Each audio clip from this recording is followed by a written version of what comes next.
This is Teachers Talk Radio, and you are listening live. Hello and welcome to the Late Late Show. My name is Kathryn Taylor. My special guest today is Mark Pritchard.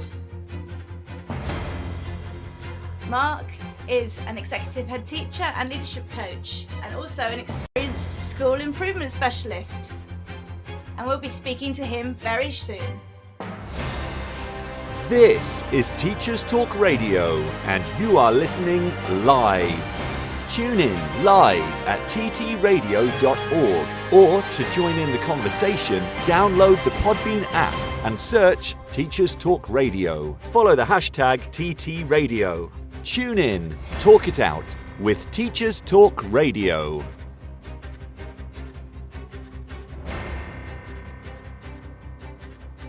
Hello and welcome to the Late Late Show, everyone. I'm Kathryn Taylor, speaking to you live from Buckinghamshire in the UK. On today's show, I'll be talking to Mark Pritchard. Mark is an executive head teacher and leadership coach, and he is also an experienced school improvement specialist with expertise in whole school strategic planning, curriculum design and delivery, and leadership development at all levels. He's also an MPQ facilitator and fellow of the Chartered College of Teaching. I'll be talking to Mark about a number of things, including his experience in leading in complexity. Remember, if you're listening in live and you'd like to join us, either to post a question in the chat for Mark to answer, or if you want to call in and speak to us, then please download the Podbean app. Visit ttradio.org and click on Listen Live. And on the homepage, this should take you directly to the show. There you'll be able to post comments and ask questions during our conversation. Once I've spoken to Mark, I'll open up to any of you who want to call in. You can call in by pressing the icon at the top of the phone's app. Click, and you'll be able to click this, and I'll be able to connect you. I'll be talking to Mark right after the Teacher Talk Radio news. It's time for a fresh start to language learning. Pearson EdXL's new student-centred French, German and Spanish 2024 GCSEs cater to the needs of all learners, regardless of their background, ability or reason for studying. Rooted in learned language knowledge, their assessments are transparent and accessible, allowing all students to showcase their language skills. Through inclusive and relatable content, the new Pearson EdXL MFL GCSEs build a shared cultural capital that helps students develop an understanding of and appreciation for the wider world. Find out more at go.pearson.com/MFL GCSE 24. This programme has been brought to you by the Happy Confident Company. Our clinically approved, ready-to-go wellbeing and mental health programme will help your pupils thrive. In only 10 minutes a day, you'll be able to deliver social and emotional learning and wellbeing tools throughout your school. To find out more, visit us at www.happyconfident.com.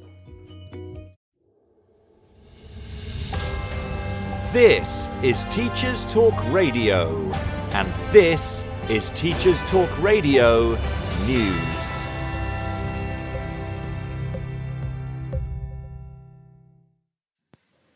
BBC News reports that the school run by Ruth Perry, who took her own life after a critical Ofsted, has been rated good after a new inspection. Ms Perry died in January after receiving news her school was being downgraded from outstanding to inadequate. Ms Perry's death prompted an outpouring of anger about the inspection system, although Ofsted defended its grading process and said one-word gradings would not be scrapped. The latest report comments on the work done by the school to address previous weaknesses. The new report raises again the question of high-stakes inspections. MPs are to hold an inquiry in the autumn and will look at how the system is working. Ms Perry's sister, Professor Julia Waters, said in a statement, "The reversal of the previous judgment in a matter of months illustrates why schools should be given the time to correct weaknesses before the final report is published, and that the latest judgment proves what all of those who knew Ruth and the school have known all along." Last month, Ofsted announced some changes which allow schools that were given an inadequate rating over safeguarding to be re-inspected within 3 months, giving them a chance to be regraded if they have addressed concerns. Teachers' pay has been in the news again following 2 further days of strike action from teachers in England. The Daily Mirror reports that Education Secretary Gillian Keegan is continuing to be under pressure to publish pay proposals or risk strikes dragging on even longer. All the major teaching unions in England are conducting fresh ballots after rejecting a £1,000 one-off payment for 2023 and an average 4.5% pay rise for next year. The government referred the decision on pay to the pay review body, who has reportedly recommended a 6.5% pay rise, but the DfE continues to refuse to publish the advice. The Guardian reports on Labour's plans for education should they win the next general election. The article itself focused on plans for early years, which could see more graduate teachers working in nurseries and more nursery places in primary school settings. Shadow Education Secretary Bridget Phillipson said she wanted to put early years on an equal footing with schools to give children the best start in life. The TES gave further comment on Labour's plans as the party set out how it plans to boost teacher retention and improve standards. The plan includes giving early career teachers a one-off payment of £2,400 for staying in the profession and sending regional improvement teams to help schools. New teachers will be required to have QTS, and they will also improve recruitment by cutting costs. The party, currently in opposition, has not made any comment on teacher pay. Finally, the BBC reports on what it describes as a crisis in waiting for children in care. In March, the government extended a ban on unregulated homes to children in care aged 16 and 17. This followed a BBC investigation which found some had been forced to live in caravans and badges, and some had experienced abuse. The crackdown begins in October, when Ofsted will begin inspections, and all unregulated care settings will become illegal. However, some local authorities fear they will have to continue the use of unregulated accommodation, usually in houses and flats in residential areas, because they will have no alternative.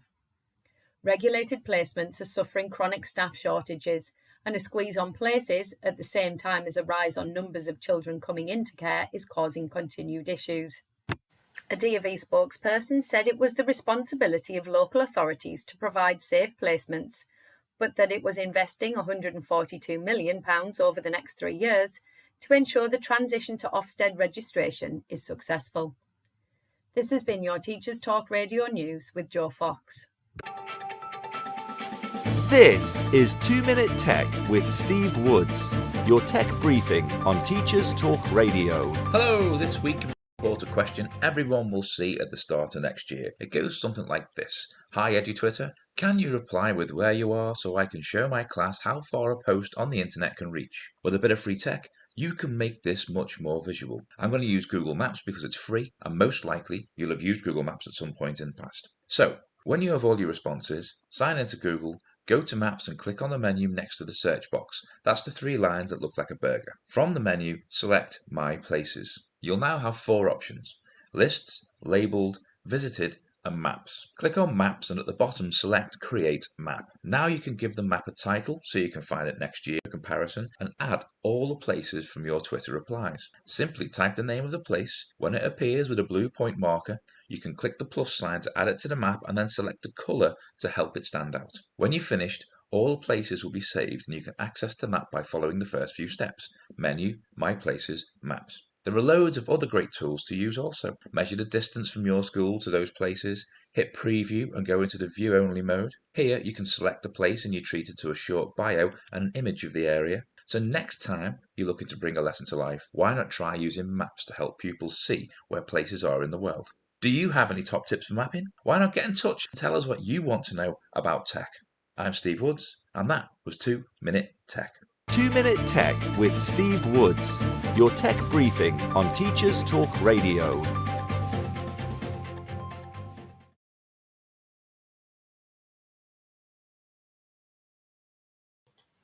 Welcome back, everyone, and I'm just joined in the studio now, I hope, by Mark. I'm just going to unmute you, Mark. Hi. Good evening. Hi, Kathryn. How are you? I'm so good, thank you. Thank you for dialing in. I know it's a bit of an interesting experience when you're doing it for the first time, so thank you so much for bearing with me and persevering with it. Welcome to the show. Thank you. Thank you so much for having me. First of all, can I say I'm completely out of my comfort zone talking on radio, but also this is genuinely my bedtime. So I'm staying up late specifically for you. I'm a really Oh, early. thank you. I'm an early riser. I get up at 5 a.m. every morning. So Oh, normally wow. I'm tucked up in bed at 9 p.m. So Well, we I'll try and stay awake. thank you. I have to pressure to say something interesting now. No, thank you so much, and no, we really do appreciate you taking the time to speak to us tonight. Mark, as I've already said, you're an executive head. You're a sort of leadership coach. You've specialised in school improvement, and a lot of strings to your bow, which is absolutely fantastic. I wonder if you could Thank start you. for listeners by just telling us what's a typical day like, or even a typical week in your life at your current role. Wow. Well, I suppose like any school leader, I'm a substantive head teacher, of course. So I lead a school, and I also work in an executive role. So I work across a small multi-academy trust. So I work across other schools too, different phases: primary, middle, and secondary. So I mean, I don't know that there's a typical week. If I'm really honest with you, I sort of had a reasonably typical day today. I met with my deputy head, who we were doing some planning for next year, as well as sorting out some just operational stuff for the school. I did that this morning. I also met. I had a local authority heads meeting, so sort of I don't know how many it was, 15 or so heads. We visited another school, and we were all together. We had a number of things on our agenda, but one of the things, we had a briefing from the police talking about serious and violent crime in the area and how schools can support Wow. that. I met with my chair of governors. I met with my CEO today. That was like sort of a typical day, but actually across my week, I do a huge amount of leadership development work. So as you were saying, my role involves quite a lot of sort of leadership, either coaching, mentoring, or delivering programs. So Okay. a week ago, I visited another trust to share my thinking around how we develop leaders in a sort of complex world. Just yesterday, I spent a day I had a really great day with a group of middle leaders across a neighbouring local authority, and I was delivering the third and final day of a leadership program that I've designed and delivered for them, to help them get ready to effectively lead subject networks next year across the local authority. So they're going to be system leaders leading their subjects. And so I did an adaptive leadership program for them to get them ready for it. And so that yesterday was the third and final day of that. And then also I had a heads collaborative meeting for head teachers across my trust, where we were talking about all sorts of things, from strategies for supporting teachers and developing teachers, as well as strategic planning for next year. So like a range of things happen in my life in any Yeah. given day. Yeah. No, it sounds really exciting, and I was going to bring this up later, but I know that you're also engaged in academic research as well. I wonder if you could just tell us a little bit about your research interests. Yeah, certainly. So it won't be a surprise, but I'm doing a doctorate in education, but it won't be a surprise that my sort of chosen field for research, reading, and all round analysis is leadership development. It's literally around thinking about how we develop leaders in schools, so that we have. And I have a really expansive view about what leadership means. I'm not talking about just people who are going to be, I don't know, on the senior leadership team or head teachers.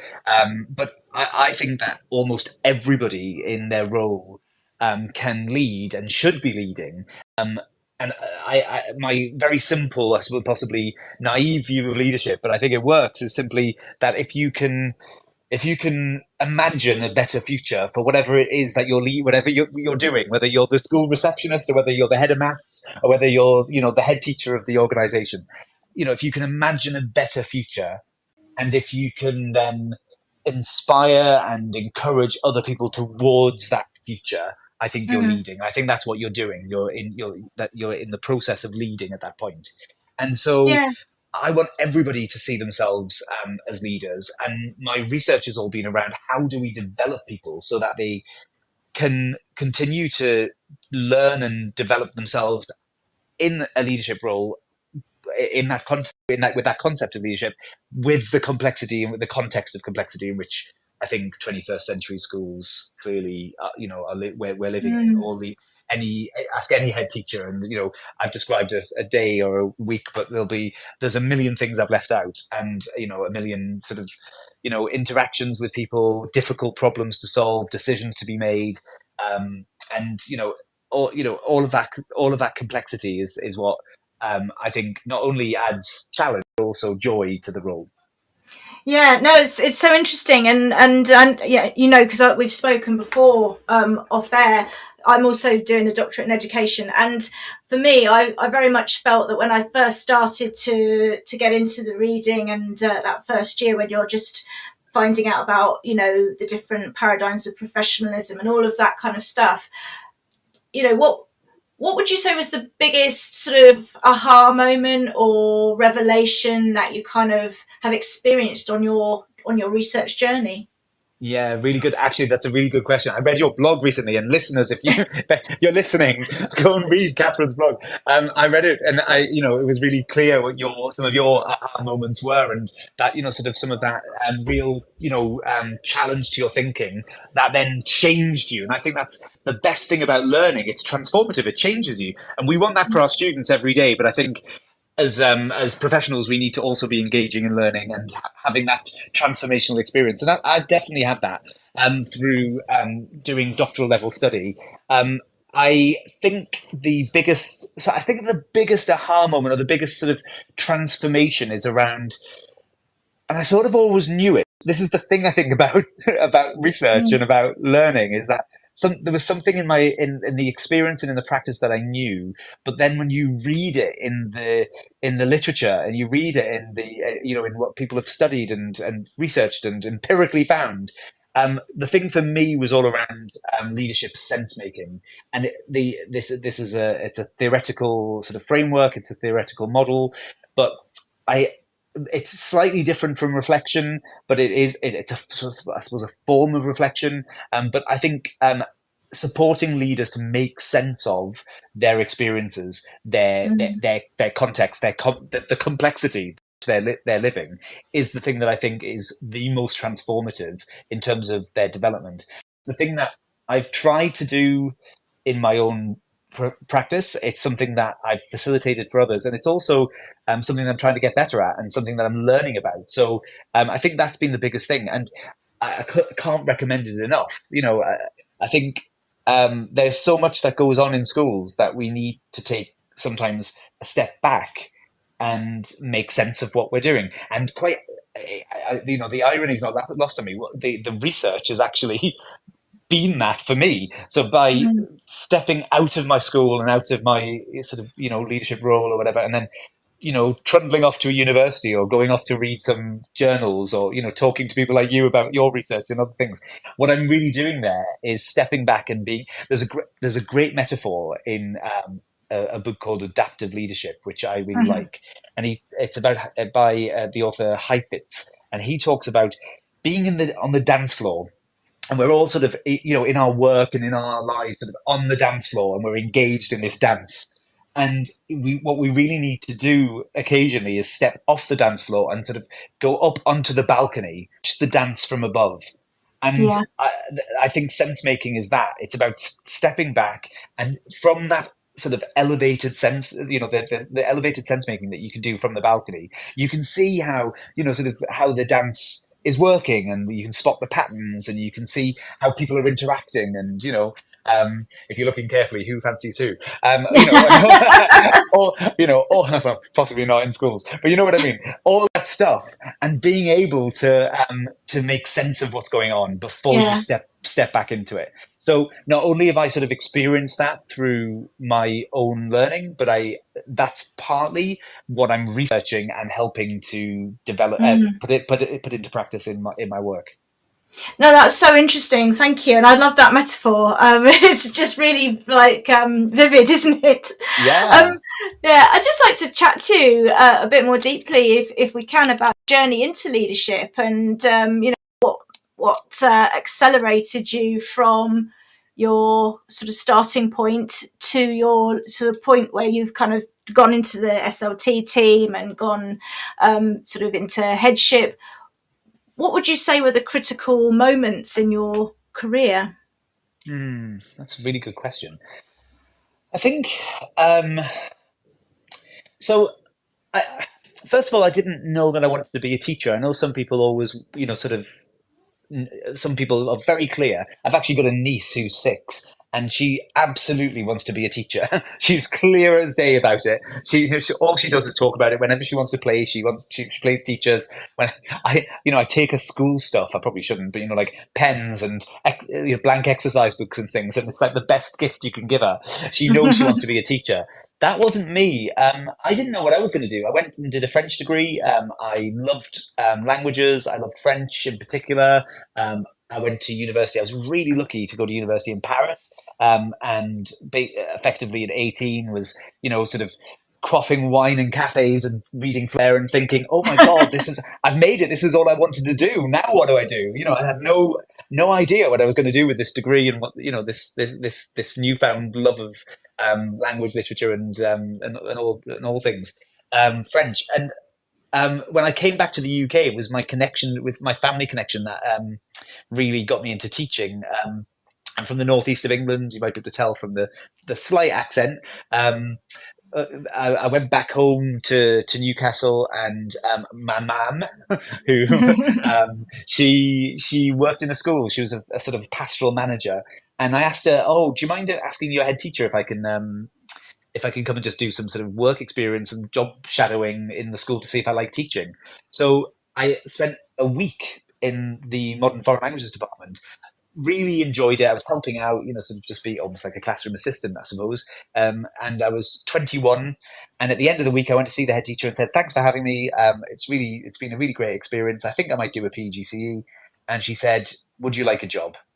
Yeah. Oh, wow. And I said, "Oh, maybe." She said, "Come back on Monday. It's an inset day, and you'll be a member of staff." And it was the reason I got a job in that school. Obviously, especially in those days, it was one of the most difficult schools in England at the time.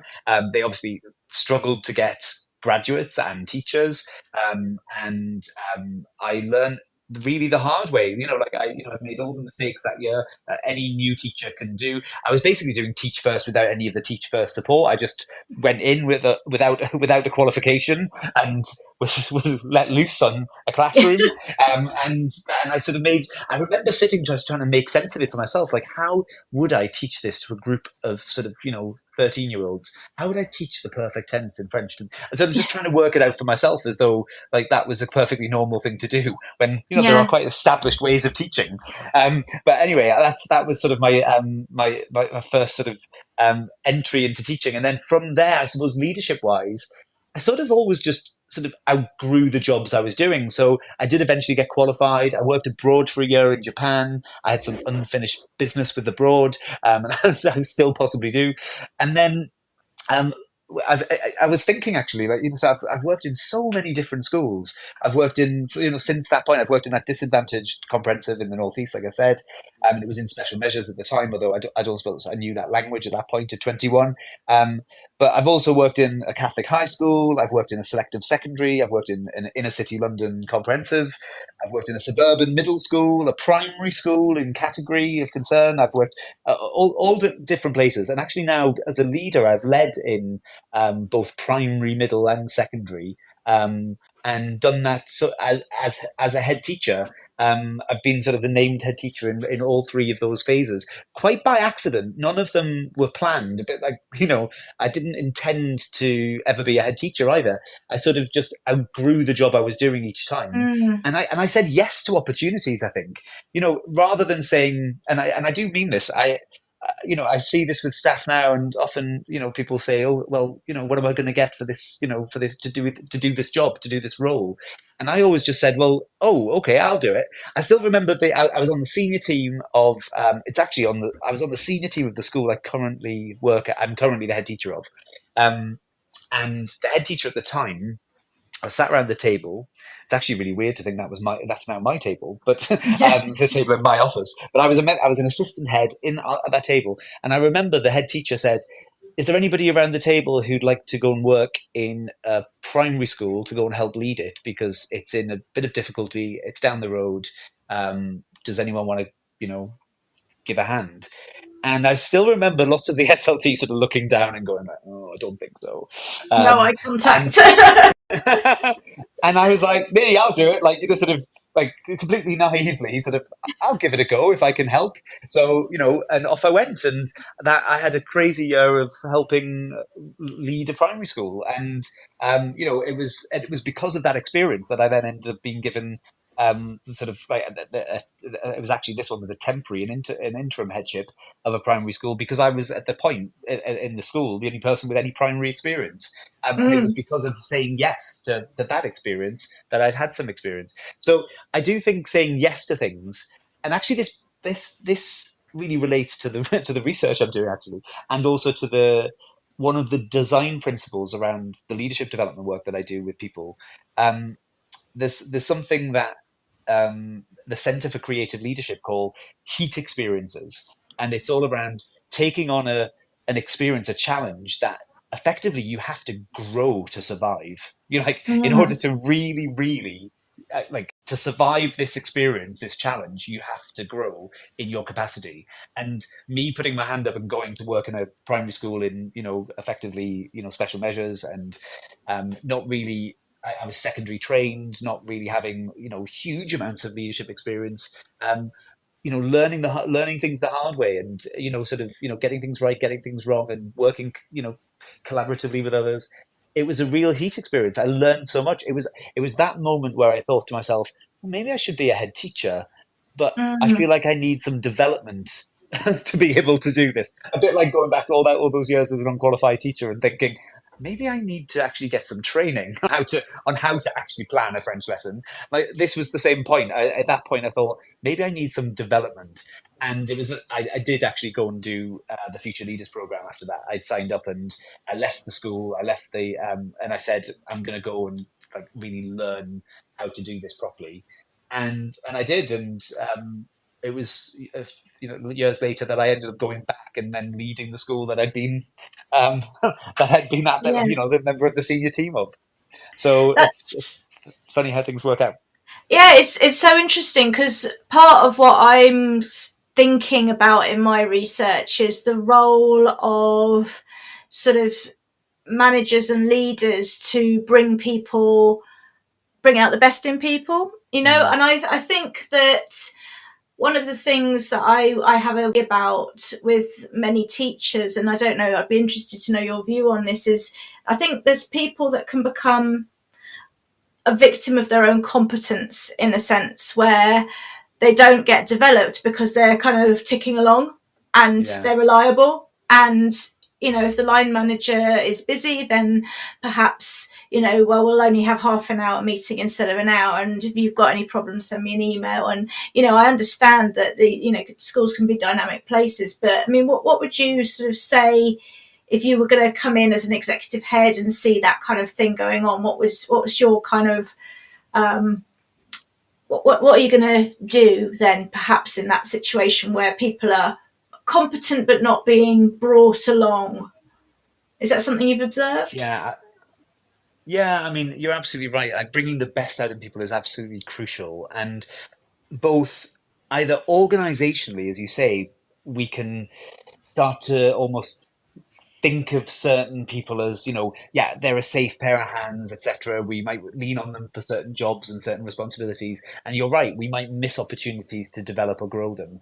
And equally, individuals themselves can get into that sort of space as well. So they can sometimes, if they've been doing the job for a while, you start to almost sometimes get a mindset of, sort of, I know what I'm doing, I don't really need training or development, or I don't need to, I know some people in, sort of insets say, I don't, I don't really want this. I don't need any training. Thanks. Like, I'm happy with my job. I know how to do it. And I'm, leave me alone, and I think obviously, just like you both, of those, whether it's done organizationally or individually, I think they're both things that I don't understand. I personally don't understand, because so far in my life, and I hope this will continue, all the way to the end. I feel like if you're not growing, then you're sort of, you're atrophying. There's something, I think I've got this real drive for learning and real drive for development. And I actually really cognitively don't understand when people don't have this. I think I always find like it's a missing piece from like, oh, really? You don't have that mindset. Um, but I think the way that you help people to do it is to, first of all, tap into what they really care about. I mean, this is the thing that I think matters so much in terms of development. Is so many people have got so many strengths, and most of the time they don't even acknowledge those strengths. One of the things about our brains, as you know, is that they're wired to see the negative, to be fearful of the things that that might happen. So we spend a lot of time being worrying or even anxious around things that could perhaps go wrong, or whatever, or just worry about the negative things. So we say, oh, I haven't got through my to-do list, or I haven't done, there's so much still to do. And actually, without doing that sense-making piece that I said before, stepping back and actually saying, what have I achieved? And actually spend some time thinking around, well, where are my strengths, and where are, what am I good at? What have I managed to accomplish? If you're able to do that, I think I think you need an actual process to do it, because we will automatically not do it. Our brains work as path of least resistance and go to the negative. We actually need a process to make sure that we're doing the positive stuff. And then how do we develop them? I think you give them stretch experiences. You give them opportunities to apply their skills, their knowledge, their talent, all of the thing, all of those experiences that they've got, and strengths, potentially either in a new context, in a new way, or one of the best ways, I think, of, my school's was a teaching school. We lead initial teacher training. We lead MPQs. I facilitate MPQs. I think getting people to teach others about what they do is a really great way to get them to develop, because you have to, as an expert, you have to really think carefully about breaking down, like, how do I do this? If you were teaching somebody to learn to drive, and you have to sort of deconstruct how you do it when you've done it so automatically for such a long time, I think that's a really good way of developing people. But I also think what I said earlier, I mean, almost every meeting that I have with anyone, whether it's one-to-one line management, whether it's appraisal meetings, or getting people to sort of plan strategically, I always do that. Go back to that thing about, like, what's the imagined better future that we're trying to create in whatever job we're talking about. So if I'm meeting with the head of maths, where are we headed? What do you want? What's this future that you can imagine? And really getting people to think through that, and to really describe it.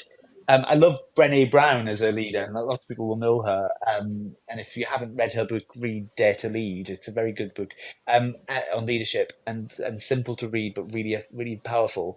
But she talks about painting done. So she says, paint done for me. What does done look like? And paint it in vivid color. What will it look like? What will it sound like? What would it feel like if we achieve the thing that you want to achieve? And getting people to imagine that better future. And once you can imagine it, almost you've got you've got the goal, you've got the objective. I talk lots about, like, with a mountain metaphor, mainly because I work for an organization called Pioneer. But we talk about, like, what's the top of that mountain? What is it that what are you trying to achieve? Like, what are you climbing for? Where are you going to? And thinking about, sort of that view at the top, what's it going to look like? And helping people really to see that. And I do think a lot of people sometimes need support in doing that. It doesn't always come naturally to people. Often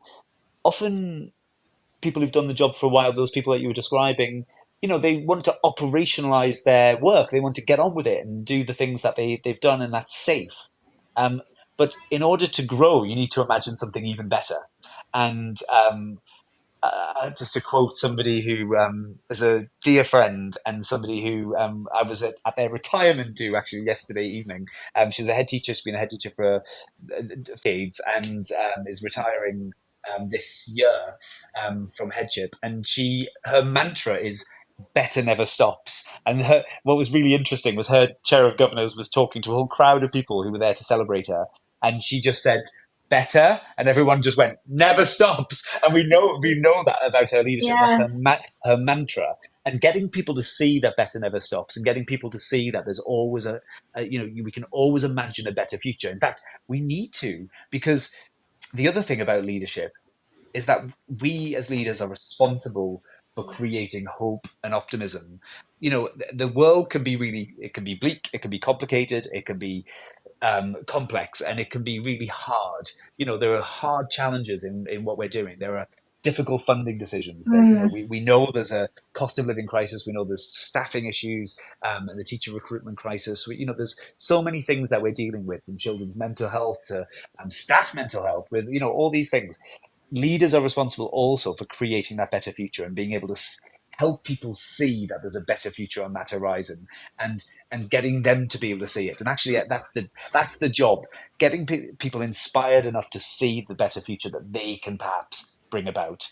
And it is a skill, and it requires a bit of coaching, I suppose. So coaching people to think through that, but also challenging them to not just settle for the status quo, not just settle for this is the way we've always done things. This is what we do is fine. Don't hassle me. But actually saying, well, what would it look like if it was even better than today? If today's a 6 or a 7, well, what would an 8 or a 9 look like? God, what would 10 look like? Yeah. What would it look like? And then once you can see it, almost there's something in your brain, like once it flips, once you can see it, you almost can't stop yourself from working towards it. It's like, okay, I know where I'm going now. Yeah, it's so interesting. I mean, I it's because I think some of these things that can be quite scary as well, can't it? And I'll just give you a little illustration of what I mean. I was speaking at a conference at the weekend, and I was third, and so I was in the talk before mine, and I was feeling so nervous, and I'm like, Yeah. I can't get out. I haven't had a drink of water, I haven't had my breakfast, and then I remembered something I heard about kind of reimagining your adrenaline, and so I just sort of said to myself, right, come on. This isn't a feeling of fear. This is a feeling of energy that I'm now. And I was like, really having a bit of a word with myself. Yeah. How do you encourage people to kind of turn the fear into energy to drive change forward? Oh, the first thing that came to my mind as soon as you talked about that, and by the way, I've been there, I understand it completely. I was feeling it before coming on tonight, but I was also feeling it, I talk at conferences, I talk at different things, and I know exactly that feeling of like, oh my God, why are people here to listen to me? And, and what if I dry up? Or, Yeah. although you can probably tell as a bit of an extrovert, I could probably talk all evening. But the first thing that came to mind as soon as you said that about how do you help people to sort of embrace the fear, embrace the challenge of say heat experiences.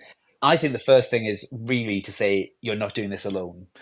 It's about collaboration. It's about doing it as a team. I want everybody to have that sort of psychological safety that we work as a group of people. Nobody is in my metaphor of climbing the mountain. You're not climbing on your own. We're climbing as a group. We're all there for you. We've got your back. We know that you're going to stumble. It's not going to be straight. It's not going to be plain sailing. It's not. The climb is going to get difficult. You're going to fail at certain points. You're going to move backwards as well as forwards.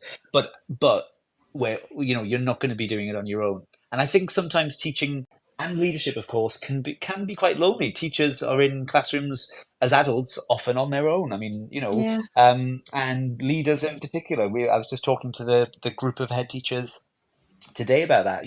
One of them was reflecting on the year and saying, sometimes, this net we have of head teachers that when we get together every month and have things that we need to discuss and decide, but also there's a collegiality, there's a network that really matters to us, because we have, you need to feel like you're in it together, and you're not just doing it on your own.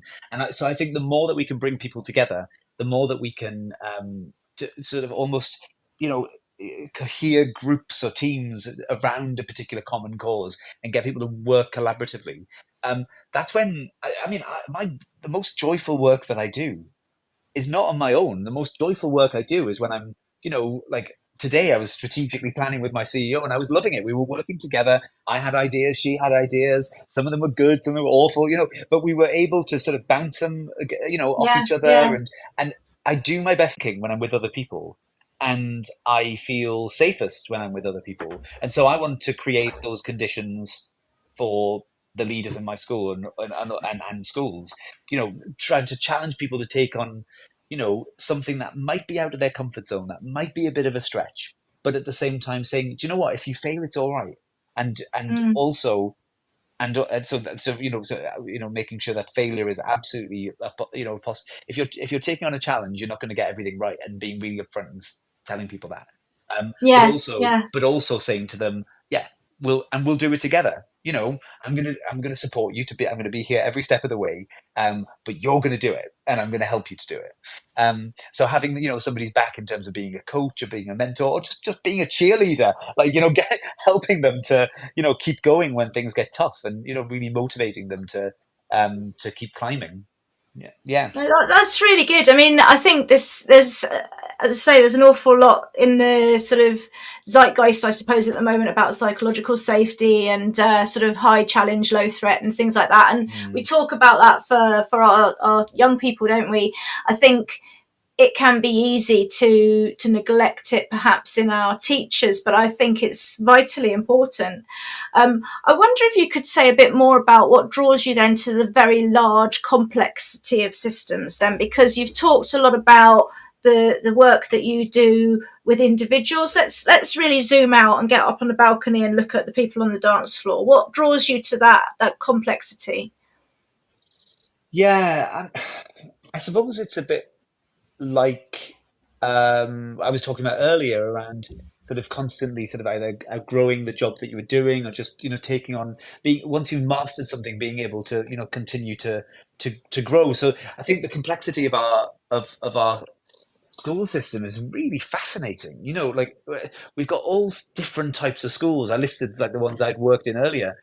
From different phases, with maybe some with like selection or non-selection, some with Mm. religious a religious element, some with not none of that, some with disadvantage, like being really clear and part of that demographic, whereas others are much more privileged. We've got a real complex system. And actually, in the research, my my supervisor for my doctoral study, I referenced VUCA, which I'm sure lots of your listeners will have heard of.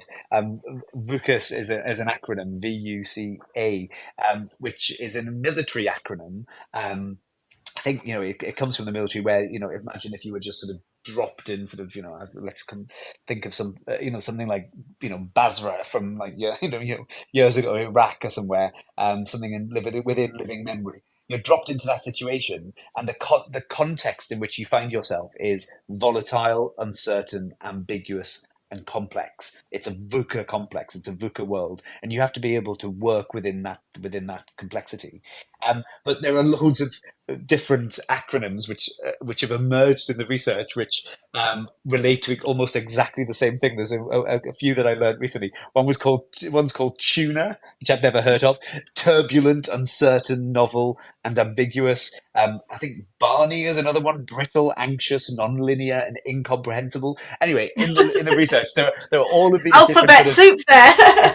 absolutely. And what's happening is, all over the world, not just in education but in different sectors, the world is being described in these terms of where cause and effect is not linear, where you can't just neatly say, oh well, I did this intervention and it had this outcome, Mm. or where I quite neatly decided to improve this area of school life.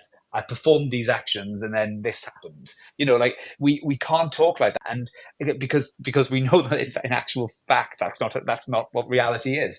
More than that is that we've got completely colliding perspectives, and that's another design feature actually of development, is colliding perspectives around people seeing the world completely, like from different vantage points, different viewpoints, different Mm. perspectives, and they aren't always in harmony. We've got different people seeing the world through their own lenses, through their own stories and experiences, and really finding sort of certain decisions, certain things difficult. So I suppose what draws me to all of that is the fact that it is complex, and there's a there's there's a framework that I have in my trust around leadership, and we try to, one of the things in it says we need to try and find joy in complexity, because what ends up happening just in leadership in general is the more leadership you take on, all those jobs that I've done, from middle leadership to senior leadership to being a head teacher to now an executive head teacher, all of the jobs, effectively you end up just taking on more complex problems, or the problems that other people can't solve or haven't got an easy solution to.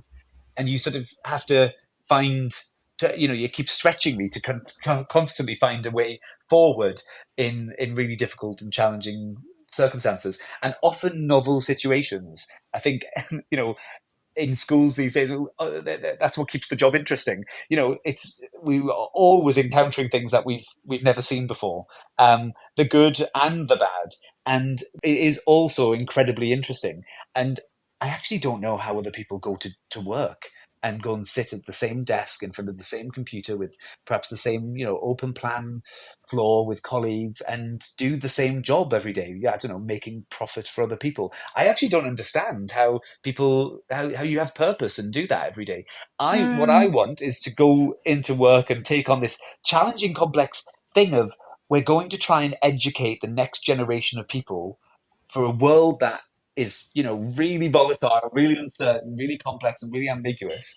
And yet we're going to do it with all of the stuff that we know about, all the stuff that humans have learned over time and grown in terms of knowledge and skill. I'm going to try and pass that on to them, and try and deal with some of the present challenges that they're facing as well, and with an eye to the future of like what might be happening, sort of AI and all that sort of stuff. I think that's a massively engaging, motivational sort of position for any teacher or leader, and yet it can also feel daunting. And the way that I rationalize that is to say, again, like, I'm not going to do that alone. I can't teach them everything that they need to learn. I've got loads of fantastic colleagues who can, though, and I can't solve every problem that comes. But I do have a great team of people who can see things that I can't see, or ask questions that I don't ask, and then bring their strengths to different situations. So that's why I think that collaboration, that collegiality, that not ever doing it alone is, I think, the most important thing. Yeah, I mean, I totally agree with you, and I think that we do need to sort of be ready to be bold and to bounce ideas about. I think it's one of these things drives my husband crazy, because he says, right, we've got this problem, and I go, what if we do this? What if we do that? And he's like, those are insane situations. But I think it's just something about my nature where I just have to articulate them all, and then I feel like I'm throwing spaghetti at the wall to see what sticks, but I don't mind. Whereas I think other people like to have it clear before they articulate it. This is a classic extrovert. I refer to extroversion, but it's a classic extroversion trait, that we show the inner workings of our thinking as well as the outcome. So I'm going to tell you all of the bits of the thinking and tell you where I get to. Whereas I think introverts classically tend to want to hide the process of the thinking and then say, here's the shiny product at the end. I've done the thinking. Yeah. Here's what I want you. And I completely understand that too. No, that's really, both are valuable. Yeah, and we do need all kinds of contributions and all kinds of perspectives, don't we? I'm going to open it up, if you don't mind. I don't know if there's anybody who's listening who'd like to call in, perhaps, and ask a question or to give their perspective. I know we've got a couple of people in the studio. If you would like to dial in and ask a question about any of the things we've been discussing, please do. Feel free, or pop a message in the chat if you want to do that. And this is the bit where I have to give my thinking time to see if anybody will do it. But no, this is, yeah, go on, feel the fear. Yeah. So while we're waiting to see if anybody does want to call in, I just wonder if you could just tell us a little bit more about your sort of views on education in the UK at the moment. I think we're at a bit of a hopefully a turning point for the better. But what's your sort of finger in the wind kind of prediction? Ooh, that's a big question. And obviously, education, where's it going? What's going to happen? Well, I mean, the past is a pretty good predictor for the future, in terms of lots of things. And I do think you're right, we are at a turning point for lots of different reasons. And I don't know what you're thinking about that turning point might be, but I mean, there are lots of things. We're coming out of the sort of in a post-COVID world where it feels like there's a new normal that didn't exist pre-2020, and we are dealing with schools in a completely different way. But also that's lots of that is negative, but I think there are real strengths, and we need to look at the strengths and find the positives too. I think obviously we've got a technological sort of revolution that is happening around us, which is going to change things to a degree, but the extent to which it changes things, I probably don't feel qualified enough or expert enough to be able to say, but feel that there's there's an optimism there as well around sort of interesting avenues for teaching and learning, and for trying to to do what I was saying earlier, try and get the sort of the contents of what we've learned as human beings into the minds of the next generation. I think AI and tech and various things will help us with that. But I also was at the Festival of Education on Friday last week, at Wellington College, and I had the real privilege of listening to Daisy Christodoulou, who is actually a former colleague of mine, from the same Multi-Academy Trust, from many years ago. And she was talking about AI, and she was talking about AI and assessment in particular, and really sort of getting us to think really hard about sort of how it's going to work. And one of the things that AI does really well, of course, is if we think about things like ChatGPT, etc., it's really efficient, it's really fast. But in learning and in development, we don't always just want efficiency. And I thought that was a really insightful point, because she made she made a few different parallels, but like we have technology like cars that can go pretty fast, but it doesn't stop people from going for runs. We still go out for a run or go out for a walk, even though we have the technology that allows us to be faster. And it's not it's not about just being efficient. It's actually about human flourishing, is what she said. And Yeah. that really resonated with me, because yes, we're at a turning point technologically, but we also want humans to flourish. And so I think well, in my school and in my trust, we talk a lot about thriving, and the idea that, again, thriving, I think, is linked to that idea of struggle and challenge, and at the same time, coming out stronger. And that idea about how do we help children to thrive in their lives today? Because I'm really something that is a bit of a bugbear of mine is that we're constantly telling young people, oh, well, when you're an adult, or when you've got your GCSEs, or once you've got your A levels, or once you're at university, or once you've finished your degree, once you've got a job, actually they can thrive and do things today, like right now, as human beings. Yeah. And so my thinking is, how do we help them to thrive and live really great lives? And what does a really great life comprise of? And that's the challenge of like deciding. And that's where leadership comes in. We have to be able to imagine that better future. We have to imagine, what does a really great life have in it? And how do we then, again, break that down into its component parts and try and teach those things? And of course, like learning all the stuff that we have to learn, like that we teach kids, from algebra to, I don't know, the points on a compass, to the inner workings of the human body, to whatever we're teaching them. Those things are really important to pass on to the next generation. But so are things that we possibly haven't always privileged in schools, like how to have good mental health, how to practice gratitude, how to serve others, how to lead. These are skills. These are things that I personally think are incredibly important for living a good life. And some of them are more important than algebra. Some of them are genuinely Yeah. gonna serve you better. And actually, if they haven't learned algebra, but they have learned how to be a really great friend, then actually that might be more important. And that might be a controversial view. But I'd be happy having taught students how to be a really great person, Yeah. even if they haven't quite mastered, the subjunctive in my subject. It's so interesting because as you're speaking, I'm just, and this is the kind of the philosophy and ethics geek in me. I'm just thinking, this is Aristotle. This is kind of eudaimonia. This is human flourishing and virtue, and striving to do better tomorrow, and develop into the kind of person that you would admire. And I think that's something perhaps that it would be good socially and morally and academically for schools to really reflect upon. I do think that we've lost a little by being too narrow. Because I totally agree with the breadth of the human character being such an important thing.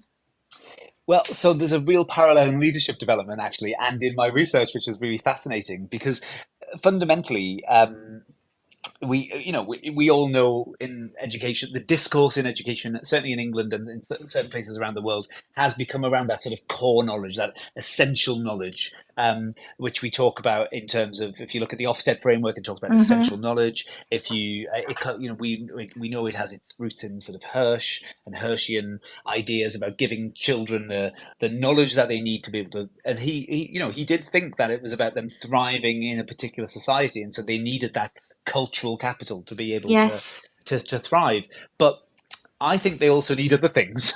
Like they do need the essential knowledge, but leaders also. So what we see in say, for example, the National Professional Qualifications, NPQs, we see they also have been completely immersed in that essential knowledge discourse. Yes. So the DFE, when they published the new NPQs, they in their sort of preamble, they say this is the essential knowledge leaders need to be successful in schools.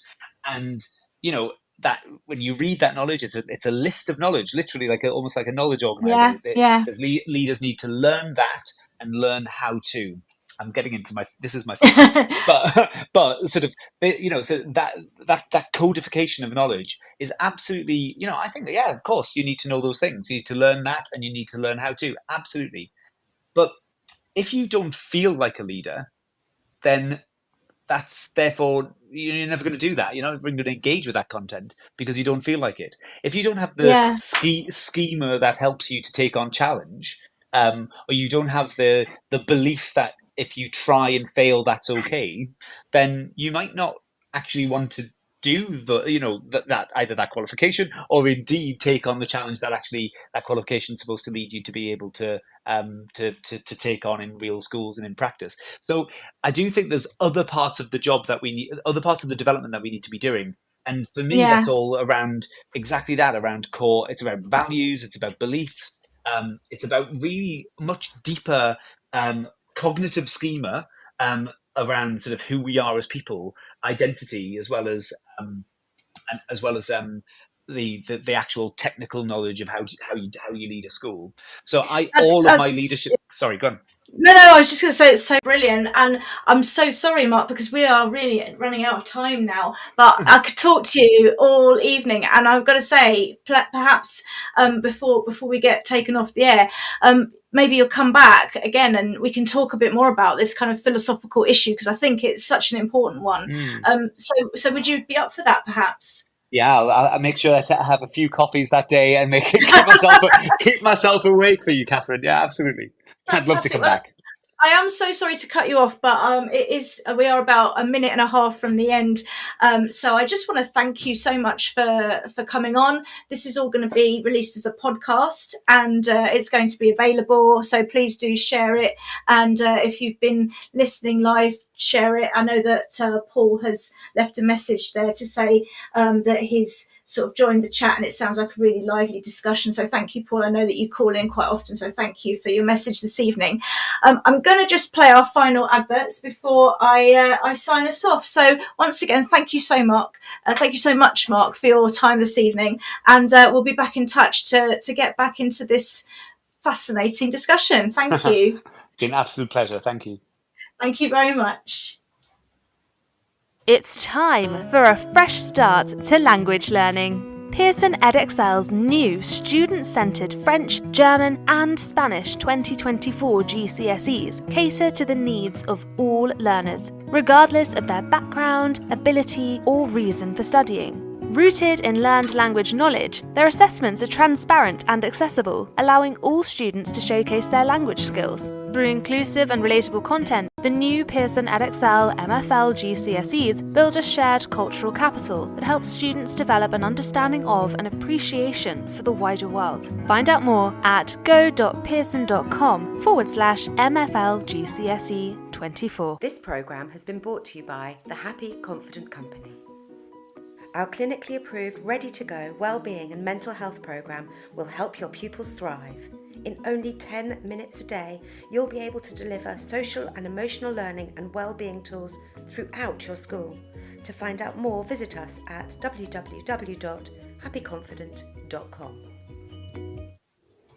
So that brings us to the end of today's Late Late Show. I've been Kathryn Taylor, and many thanks again to our special guest, Mark Pritchard, who's opened up a fascinating discussion, which I hope to carry on with at some point in the future, because it's really worthwhile having, I think.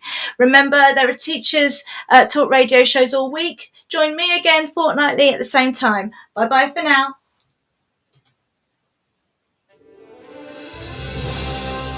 You've been listening to Teachers Talk Radio. Tune in live and listen back at ttradio.org. We look forward to hearing from you next time on Teachers Talk Radio.